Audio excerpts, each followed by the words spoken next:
Riverside FM.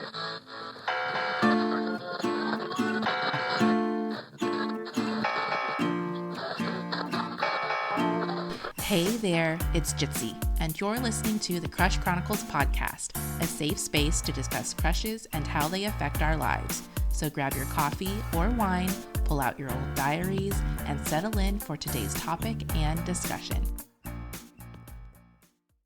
Upon the investigation conducted by my friends, it was discovered that his name was Connor, and he was a senior, a year above Reese and me. Through their channels, my posse found out he had been pursuing another Asian girl, sending a stab of jealousy through my core. There's like 2 Asian girls in this entire town, and of course I would be the one he isn't interested in. Although I didn't know Connor existed before that day he stopped me in the student center, with the efforts my friends were taking to get the scoop on him and the allure of a mysterious male who randomly materialized to talk to me, I had developed a crush.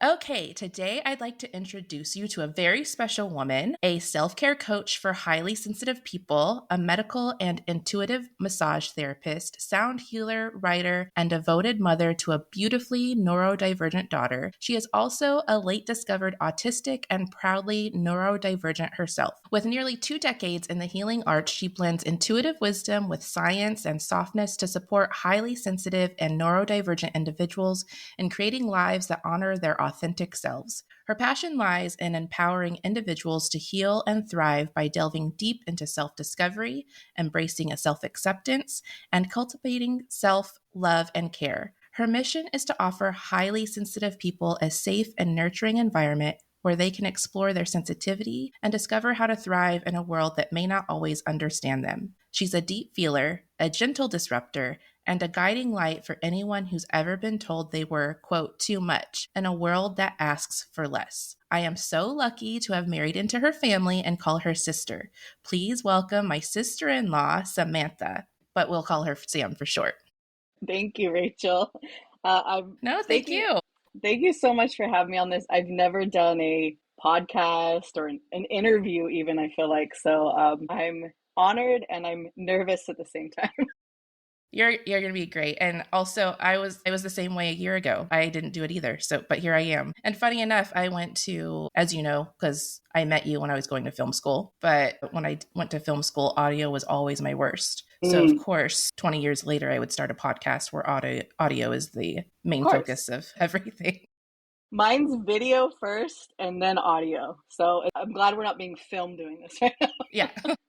One day in the future, I'd like to do video, but yeah, we're not ready for that yet. I'm not ready for that yet. We're going to start with a ice crusher question like we usually do with our guests. Who is a current celebrity or fictional crush you have or one that you had in your childhood? So I knew this question was coming up because I've listened to your prior podcast. Mm-hmm. And I was sitting there and thinking. And I remember Kim talking about I don't remember what episode she was on, but she was talking about kind of like the death of celebrity, like worship or holding them up to yes. And I was like, oh, I kind of feel that same way. It's one thing, to admire like an actor's ability or think they're attractive. It's another that we don't even know these people that are out there. And especially just with more and more information coming out and people being exposed with stuff. So I don't have one. That's Long great. Story short, that's going to be me. I'm going to deep dive into things. That's just kind of how I think. No, I love that. Yeah, and I love that you kind of piggybacked off of what Kim said because it's so true. It's so disappointing when you get online and you're just like, oh my God, I love that person, but they're being a creep or whatever it is. Totally. I'm going to share mine. So right now, which of course, like you said, I don't know this person, but do you remember Josh Hartnett? Yes. Is he still around? Exactly. So he was a big heartthrob when we were younger during the turn of the millennium over there with Andrew Keegan and I don't know who else. Skeet Ulrich. I feel like he has very Skeet Ulrich vibes, but Freddie Prinze Jr. Freddie Prinze Jr. Yeah. So he's been in a couple of movies recently. And so I've seen previews for him on Instagram. One's called Flight or Fight. I can't remember what the other one was called, but he plays a serial killer. And, the internet is just talking about how he's aged like fine wine. And it's absolutely true. So I encourage you to look it up. It's I'm kind going of to, like, yeah. it feels like a blast from the past, kind of. But yeah, he's still very handsome. And he seems, at least from the videos that are being shown on social media, very down to earth, which when we had celebrity crushes when we were younger, we didn't get to see any behind the scenes stuff, really. We had to read about it in Teen Bop, and that was Yep, like I about was it. just going to Yeah. say that. Yeah, we didn't get to see, or if there was a behind the scenes special extra or something. Yeah. So, we didn't really get to dig in. So yeah, that's the one I'm going to share. Okay, so we're going to get into it now. You read wow, we're only on part 2. Oh yeah, I guess we're just getting the season started. Okay, so yeah, you read Connor part 2 before we got here. So for listeners, this podcast is based on the memoir I post serially on Substack, but you do not have to have read it in order to enjoy the show. The questions are just inspired by the Substack post. So Sam read Connor Part 2, and it was called The Ride. So in The Ride, the music pit is mentioned often because it is where my friends and I habitually hung out. Where did teenage Sam hang out? So first of all, I want to say you sound like such a baddie hanging out in a place called the Oh my Magic, God. the music. I wish like my teenage spot sounded just as cool, but I didn't really have anything like as epic as that. Which is so funny because I was in this little town in Texas and you grew up in Southern California. Yep. So, well, part of that is because I went to a performing arts high school and I majored in dance there. We were in school from 9 Which is to also so cool and epic and badass. I didn't do thank that. you.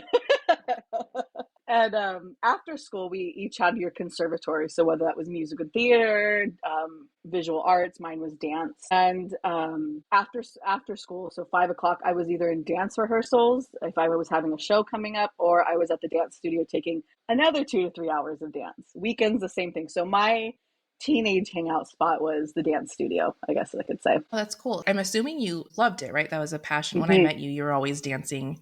Yeah. I feel like that wouldn't be considered a typical American high school experience. Am I wrong in assuming that? Not at all. We had no sports. We had no. Yes, it was very very different. I mean, it was like what's the movie Fame? Is that the one where they're in the art school? No. I think so. Yeah, Okay. I never Where saw it, but I you're think so. walking down the hall and kids are singing and dancing, and it's just you don't even look twice. You walk by and people are blasting out in song and dance, and you're just walking down the hallway like another day. So when people say that musicals aren't real because they don't reflect life because nobody breaks out in song and dance, you were like, no, that's not true at my Yeah. school. Yes. For 4 years of my life, yes, that was it. So how did you feel? Because I'm assuming you're aware that you're experiencing something different than what most American teens experience. What did you feel like growing up into it? Yes, at the time, not so much. I think it was any time I was outside of that bubble or hearing other people's experiences from high school. I guess even just watching movies, even though obviously that's not reality of high school, but there was a lot of those experiences that I didn't have. Yeah. What comes to mind? I guess the big thing in America, right, is football games and homecoming games and that kind of, what's the word I'm looking for? That pride in like your team and your that's what I'm trying School to think spirit. of. School spirit, yeah. Yeah. Yeah. I mean, I didn't go to football games either. I went to one high school football game, and it's because I was obligated to because of the choir. Okay. We sang the national anthem before a game. I'm assuming it was a big one because why else would we have done that? But yeah. And then also the school I went to, because it was an art school. First of all, we all came from different cities in Orange County. So it was very blended. Also, just there wasn't a lot of judgment with people's lifestyle choices, whether you were gay or trans. It wasn't an issue that people saw. It's a little different, I guess, back then. I'm sure it's even more open now, but it was definitely very welcome and a safe space for people of different backgrounds. Yeah, which is good. I've been to different schools all across the country. And in Texas, which is a very conservative area, I do know it was a little bit harder for people I knew that maybe were closeted. I mean, we were also very young. They might not have, discovered that about themselves yet. But I think our generation too is just a lot more just open, because I never felt that either, even though I still felt different because I was the only not white kid for the Yeah. most part there, but still among my peers, I didn't feel anything different. And so Mm, that I think that's kind of a gift of our generation. I agree. I agree. Yeah. Yeah. Okay. So after reading this excerpt about Connor, what parts of the story stuck out to you or resonated with you and why? So, two things. The first one, I want to say you do such an amazing job explaining the detail of that little girl excitement and giddiness. I could totally envision teenage Rachel out there just geeking over this guy, and it made me smile when I was reading it to experience that childlike excitement that you were expressing. Hey, thank you. And then the second part is I had to laugh when I was reading the story and you were talking about your innocence, how innocent you were, but you would totally lose your virginity to Eminem. I was like, I had to read it a couple times. Eminem, like Eminem. I'm like, has Rachel actually even listened to any of his albums? Not like the Yes. mainstream, not the mainstream stuff that's like out there, but his albums before he was Slim Shady, and like he says some pretty gnarly, inappropriate, off the wall stuff. Yeah. Or was it Yeah. that bad boy image you liked? I was in love with Eminem for real.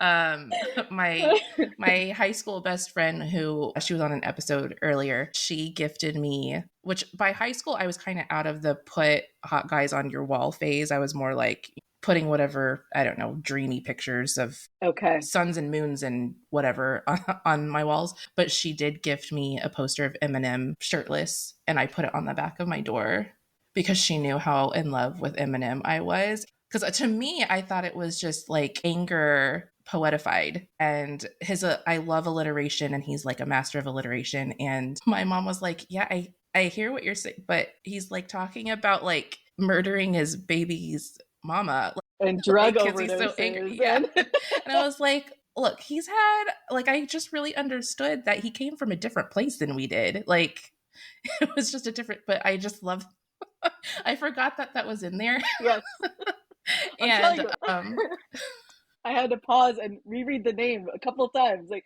so, yeah, Sam's known me for what? It's been like 20 years now because I met you when I was 20, right? Wait, no, maybe like 15, 18 years because I was 22. yeah, I was gonna say I was about 21 when I met you, and we're a year apart. Okay, Yeah. yeah. So it's been almost 20 years. So, yeah, so I guess that's never come up. So now you know, yeah, I that summer the CD that was always in my car was the Eminem show, and me and my friends would Mm-hmm. listen to it all the time. Yeah. But that makes sense though, the way you describe it. I mean, I've been an Eminem fan, and it is the way he uses language and words Hmm. to, Yeah. even though it can be very dark, it weaves this story that you can envision as well. Yeah. Yeah. And I mean, there are some things like his darker things I do get too sensitive to. Like I'll have to skip those songs, but I know that they're coming up. But I could also tell too that he paid attention to what was going on, not just in his like immediate sphere, but beyond. Mm, And I just felt like he was very like aware and educated on like what was going on sociopolitically, and hmm. that I thought that was attractive because I wasn't aware. I didn't know, and I thought that it was really cool and really hot that this guy that's supposed to be this really like crazy badass was making social commentary on what was going on like in the country and with our politics and stuff. So yeah, yeah, Eminem. And I guess it's the same, and reminding the people listening, we're talking about Eminem back in the day, because obviously he's evolved so much. Yes, yeah, And yeah. yeah. We're talking turn of the millennium Eminem. Yeah, yeah. Okay. I love that those were the things that would be the things that stand out. Okay. At the beginning of this chapter, teenage Rachel notes that her crush is going after another Asian girl in town and feels jealous because she thinks, of course, there are only two Asian chicks in town and I wouldn't be the one that's chosen. What about this do you find relatable? I relate to this experience not because of like our shared background, but because I know what it feels like to be overlooked and to question my own worth. When I was younger, I remember having this one friend, and anytime I was with her, it was like I was invisible. Boys would look beyond me and say, "Oh, what's your friend's name? Oh, is she single? Oh, can you tell your friend this for me?" And I felt like I was more just the sidekick, you know. And over time, I started to believe that something was wrong with me and that I pretty much wasn't interesting enough for boys. And I internalized that idea that there can only be one person who can be seen, and it wasn't me. I love how you worded that, because I don't think I mentioned it in this chapter, but I think I mentioned it in the previous chapter, that kind of happened to me too. I would feel like boys would just glide over me and just kind of look at my hot friend over here, my hot friend over here. And yeah, you can really internalize it because you just think that you're just not good enough, or that you're not pretty enough, or people are better than you. And it's really hard. And then I'm just kind of curious, because you said that you're recently late discovered autistic and neurodivergent. So do you feel like in hindsight, if any of that could have contributed to how you felt, or is it completely two different things?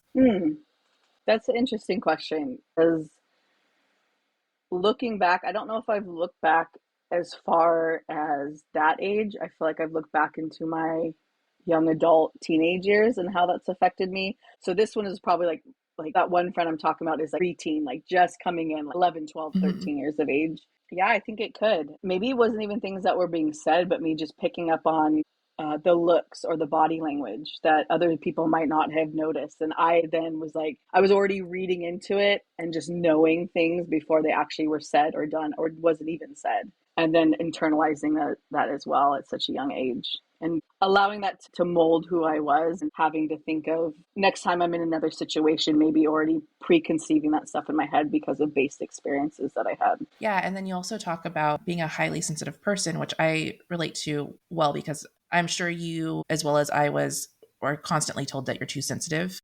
Yep. All the time. So that meant not only were you picking up on cues or body language, but probably just energy in general. Like you could probably just feel things. And it also meant that whatever you were feeling and whatever you were picking up, whatever cues, you probably felt it a lot more than a quote neurotypical kid would, which causes you to deeply internalize it even more, which I can totally relate to, because I mean, I'm writing a freaking series about it. So right. I relate to it. And that's something too, like what you were saying, that you deeply internalize, and not only deeply internalize, it's deeply analyzing. So maybe someone who's not highly sensitive could be in a similar situation and just not pick it apart and dissect every little thing that happened or was said, and then think of all the different outcomes or things you should have said, or how you should have been. And it's just this spiral loop that you get stuck in. Oh my gosh, I've never felt so seen. It's because it's like you're making your own multiverse in your head, Yes, like of things yes. that could have happened. I don't know if you're familiar with the movie Sliding Doors. So Sliding Doors was a movie back in the 90s. It was starring Gwyneth Paltrow, and she's in an elevator and the doors slide, and the outcome goes one way because I think it's the love interest is able to stop the sliding doors and he gets into the elevator with her. So her path goes one way, and another path is the sliding doors close and he's not able to get into the elevator. So it's kind of like we're creating all of these sliding doors moments in our head. Just in our head, and it's trapped there, and no one else can hear it but you. Yeah. And you're having all of these conversations with yourself and getting mad at everybody around you or getting mad at yourself, but no, everyone else is not even thinking about it. They're not even worried about it, but you're over here having a little multiverse attack over something that you're overanalyzing. But I also think that part, it opens up that creativity, and I think that ability to write as well. Yeah. Yeah. Having that rich inner environment in those conversations with yourself. Yeah, I agree. I think it can definitely enhance gifts for sure. Because you're a little bit more in tune. Okay, so this chapter is titled The Ride, as we mentioned before, not only because of the events that occurred, but also because this was a moment teenage Rachel was riding in a car with a boy. What was one of your first experiences with riding in a car with a crush? So one of my first experiences would have been near the end of my senior year. I was in a long-term relationship all throughout high school, and near the end of senior year, he ripped my heart out and threw it on the ground and smashed it up. As they do. So I didn't have a lot of experiences in high school with crushes. It was more just that one boyfriend. Anyways, there was this group of guys that were kind of rebellious stoner boys. And one night they had invited me to a party. And I'd only been to one party ever before this in my high school years. And I almost got caught. It was a whole thing. I had to lie about where I was sleeping at. My parents were super strict. That's also why I never even dared trying to really go to parties. They would go to sleep really early. They're in bed by 9 o'clock, and I snuck out of the house for the first time. The guy, the one particular one that I had a crush on, he picked me up and the other guys were in the back seat. I sat in the front. We're driving to this party. We're going down the freeway and he pulls a pipe out for weed. I, in conversations prior to this, I talked some game as if I'd smoked weed before just to be cool in front of them. I most definitely did not. And he hands me the pipe and I was like, okay, play it cool. And I grab it. I have no idea how to use it. And then I said, oh, can you do the lighter for me? I'd never even flicked a lighter before. I was like, I'm kind of scared of the flame is what I said. Not like, I have no idea how to do this.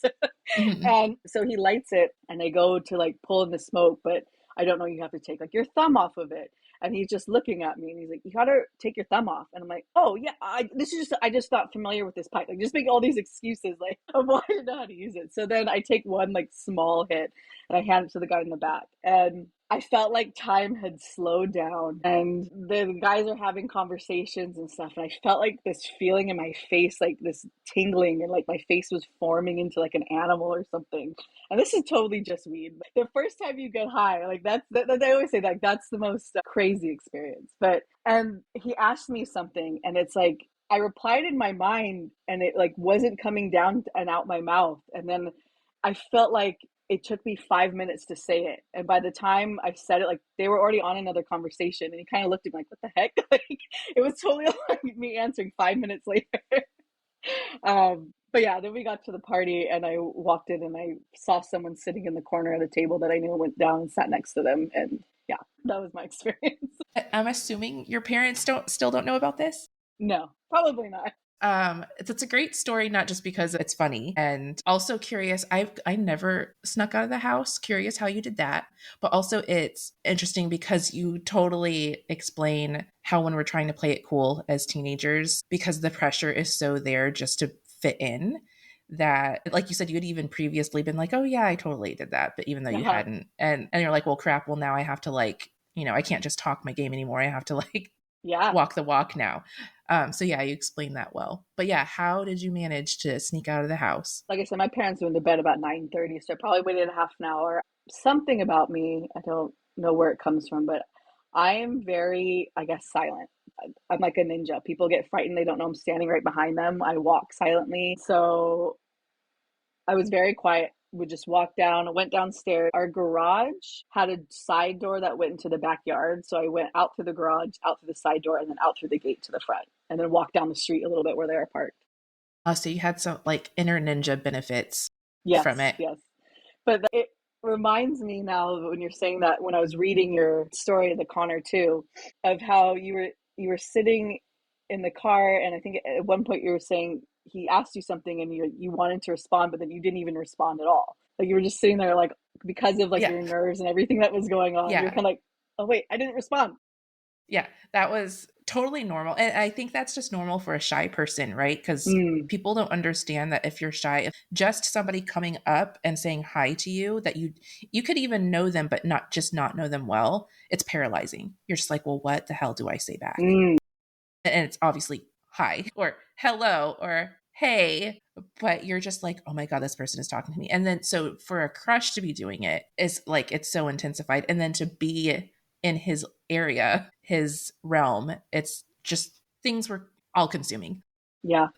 So your Substack, Sensitive Soul Embodied, is about being a highly sensitive person, which we've touched on before. What experiences with crushes do you believe were made more challenging by you being an HSP? Everything. I feel that. Like I said, I didn't have a lot of crushes. I guess when I was younger I did, but I was very much into being in relationships. So if I had a crush, that typically would turn into a relationship because I just craved that depth also of just being with that one person, getting to know every aspect of that person and just spending that quality time. And in high school, like I said, I had that main boyfriend the whole time. And I really, that was my first love. I truly loved him. And being a highly sensitive person, I didn't have the words or the understanding for the emotions that I felt or the feeling of being overstimulated by things because I felt deeply and I noticed things that weren't said. and just having this knowing of things, even if they didn't happen necessarily in front of you, and you find out later, yes, your intuition was very spot on. Because on top of that, I'm super intuitive. I'm a very deep empath, which not all highly sensitive person are empathetic or have that deep empathy, but I do. It was a lot for a teenage boy who was, like most men, aren't in touch with their emotion, especially at that age. And it was very overpowering for him. And it also stirred up a lot of fights because I'm the type of person who wants to talk deep and get to the bottom of things and work through things. And it was just kind of like this, oh, not again. Oh, I don't want to go there. I just want to more surface level. And I think that this is something a lot of highly sensitive person deal with, that we love with our whole hearts. We get wrapped up in the fantasy of a crush or relationship. And it's not just about affection, it's about that emotional deep dive. And when you don't know how to manage that sensitivity or create healthy boundaries within yourself and with others, it can overwhelm you and the other person. And that's definitely what happened. I used to think that I was too much, my emotions, my feelings, the way I saw the world, but I've learned over time that sensitivity is actually one of my biggest strengths. And I just needed to understand that and to protect that. Yeah, and I agree. And like you said, it was in high school. You're just so young because both of you are trying to figure out how to navigate yourselves. You were just still discovering, like you said, that your sensitivity was a strength and not a weakness. You wouldn't have come out of that without having to go through it. Mm-hmm. So yeah, that is really hard. And then I know you said you didn't have like a lot of crushes in high school because you had the relationship was your main thing. But what about out of high school? Did you have more experiences with crushes? I had boyfriends. Yeah. Yep. It was like I had long-term boyfriends. So like the crush, it just always turned into a relationship. But it would always start with a crush. Like, Yeah. yeah, it always has to start somewhere. Yeah. Yeah. I think you do such a amazing job talking about crushes and stuff that when it came to me thinking about my own experiences, I didn't really feel like mine were crushes. You know what I mean? You just do this beautiful way of just explaining your feelings and everything going on around it that it didn't register with me. I was like, oh, wow, that's what it's like to have those experiences like that.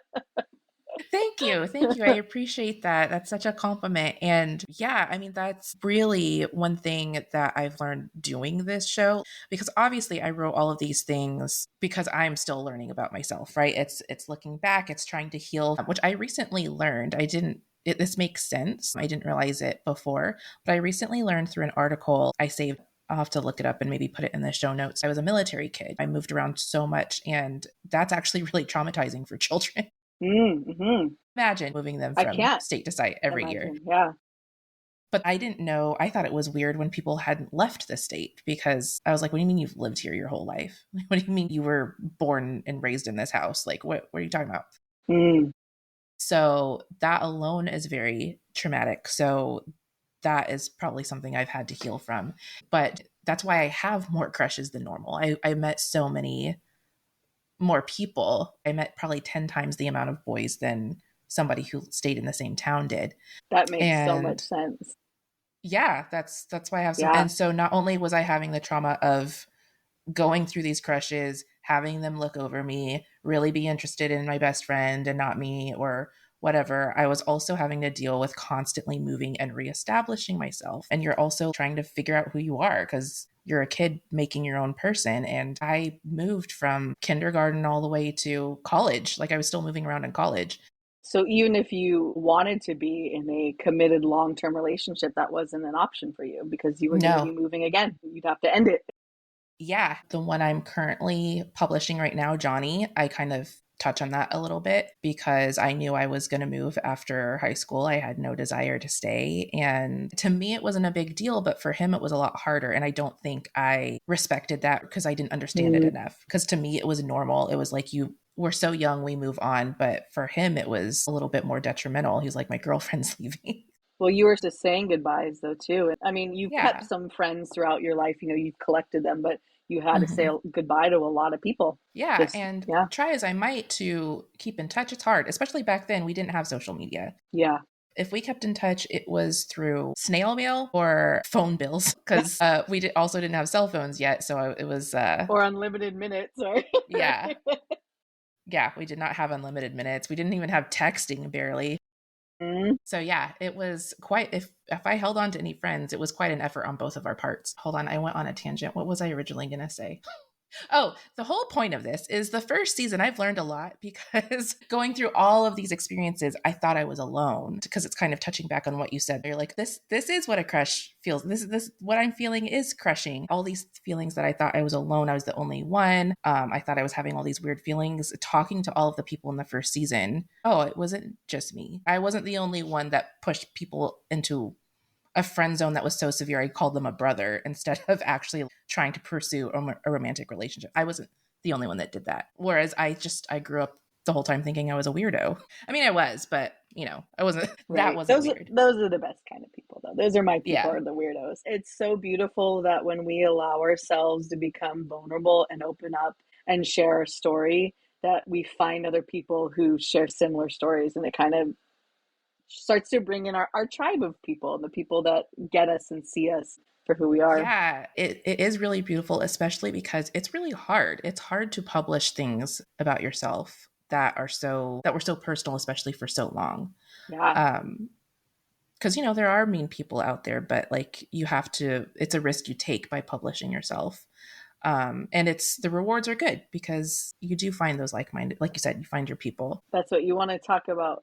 Weirdos. I've been coming out of my comfort zone recently. I've been working with a shaman, a medicine woman, since the spring equinox, and I've been doing totemic animal medicine, and she's been doing shamanic journeys with me, and I have been sharing, not in detail the journeys, but how that medicine is coming up in my life, but I'm weaving in there parts of my journey that I've been on in my writing. And that's been really, really scary to post something that's so out there. I feel like in this day and age, though, people are more open to different stuff like that, but still, it's very much pushing me out of my comfort zone. But I feel like I'm opening myself up and hoping that I'm sending out the beacon of light for, I'm over here, weirdos. I'm over here. Yeah. Come find me. And those are the people I want to be reading my stuff anyways, are the people who get it, Yeah. Oh. Yeah. But keep writing because you're doing a good job. And yeah, it's really hard, but I'm hoping it'll get easier with practice. Yeah. Because I still cringe sometimes when I hit publish, but yep. It is what it is. But thank you. You've inspired me to start writing, though. I mean, you're the one that introduced me to Substack, which I'm sharing my stuff on like you. So you help open up that doorway to give me that platform to start doing this. So thank you. Thank you. I'm so glad. I feel like Substack feels a lot safer than most of the social medias out there because it really is for, or at least it started for readers and writers. Like that was just the basic exchange. Recently, they've added videos and stuff. And that's where my podcast is based. That's like my home publication, whatever you call it. That's where I publish it. But yeah, I do feel like it's a much more open space for weirdos, I guess, if that's the word we were going for. The artists, the weirdos, the way showers. Yeah, the creatives. Yeah. Yep. Okay, so if you were to write your own story, which crush in your life would you write about and why? I would have to write about my last crush that turned into a relationship, which would be my husband. Why I would write about it is because when I first met him, we were next door neighbors when I was living with my brother, and he was living with his siblings right next door to us. And we were just friends. I just see him in passing, just a nod or a hi, walking back and forth to my car from my apartment. And I was in a relationship at the time I met him. And so even though I was in a relationship, it was kind of the end of this relationship. It was extremely toxic, and I referred to him as the name we do not mention, like in Harry Potter. I do not say his name. So this would be a definite one that was a crush on my husband now. Even though I was in a relationship, I found him extremely attractive. He was like this silent guy that was very mysterious to me. But we started to become friends. The relationship ended. I didn't want to, first of all, jump in a relationship with him right away because I just got out of a relationship. And I didn't want to ruin our friendship that I valued so much in case anything went sour. But eventually it took the leap, and here we are today about to celebrate 9 years of marriage. We started dating, I want to say 16 years ago. Oh, wow. I love that you would talk about that. And I do like how you mentioned that you didn't want to ruin the friendship. And I do think that part of one thing that really feeds really good romantic relationships is going slower. So that probably helped you guys to slow down a little bit. And there's nothing wrong with people that go fast. Like, you know, every person is different. But it reminds me of something that my friend said when I started dating your brother. And she was like, I think you guys are going to have something special because you guys are taking it really slow. You're not rushing through it. Just basically saying we're really taking the time to like learn about each other and experience each other, even though you weren't jumping into it because, like you said, you just got out of a relationship and you needed time and you didn't want to ruin the friendship. That probably nurtured your relationship a little bit. Yeah. I was telling your oldest daughter, my niece, recently about how me and her uncle met and that we were friends before. And she turned to me, she goes, those are the best kind of relationships. My kids are kind of insightful in their young age. They very much are. All right. So with that, we've reached the end of our time for the episode. But before you go, please share with us where listeners can find you if you would like to be found. Oh, yes. You can find me on Instagram, Facebook, and my handle is @Sensitive Soul Embodied. And then you can also find me on Substack, and that is also the same name that I have as well. And I'm slowly creating all my avenues, so that'll expand as time goes on. But that's where you can find me right now. So do you have any offerings or right now is it just you're focusing on writing? Right now I'm focusing on writing. I'm still in that. I did do massage therapy. I still see very few clients in my home, but I am in a transition period where I close down my practice to be home with my daughter and help her navigate her journey. And I now am feeling like I'm starting to come back into myself 4 years after having her, and I'm starting to rediscover myself, and my offerings will grow as I come more into that transition from maiden to mother. Yay. Oh, that's so exciting. Okay, I can't wait. So yeah, everything she just shared and the pertinent information will be linked in the show notes. But thank you again so much for joining me. I'm so happy that we were able to do this. Yes, thank you for having me. Yeah. So, what do you think? How do you feel? If you like this episode and would like to hear another, be sure to subscribe so you don't miss the next one. If you have some extra time, check out my Substack at jitsie.substack.com. The link will be in the show notes. There, you can check out my memoir series that inspired the podcast and can peek inside the real-life stories and experiences that inspire the topics in each episode. The Chronicles podcast is 100% produced by me, Rachel Jitsie. The music is by Music Town, and the sound effects are by Pixabay. Thank you for listening, and until next time, remember, love yourself first. The rest will follow.